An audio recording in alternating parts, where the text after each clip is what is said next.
আসসালামু আলাইকুম।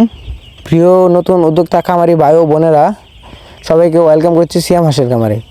তো আজকে আপনাদের সামনে আমি নিয়ে আসলাম 15 দিন বয়সী বোর্ডিং কমপ্লিট হাঁসের বাচ্চা।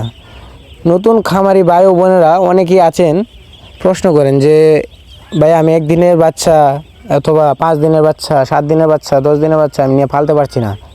তো তাদের জন্য কিন্তু রয়েছে আমাদের এই 15 দিন বয়সী বোর্ডিং কমপ্লিট হাঁসের বাচ্চা। তো এই বাচ্চাটার মান কিন্তু অনেক বেশি। আপনারা যারা কিনা একদিনের দেখেন, আপনারা একদিনের বাচ্চা নিলে, 2 দিনের বাচ্চা নিলে, 5 দিনের বাচ্চা নিলে, 10 দিনের বাচ্চা নিলে আপনাদের মরার হার থাকে। তো 15 দিনের বাচ্চার কোনো মরার হার নাই। তো আপনারা দেখতে পাচ্ছেন আমরা বাচ্চাটা কীভাবে পালন করতেছি, এবং এই বাচ্চা কিন্তু সিয়াম হাঁসের খামারে বিক্রি হচ্ছে। আপনারা যারা নিতে চান যোগাযোগ করেন সিয়াম হাঁসের খামারে। তো দেখা হবে আরেকটি কোনো এক নতুন ভিডিওতে। আসসালামু আলাইকুম। সবাই ভালো থাকবেন, সুস্থ থাকবেন, আর সাবস্ক্রাইবটা সবাই করে দিবেন। আসসালামু আলাইকুম, সবাই ভালো থাকবেন।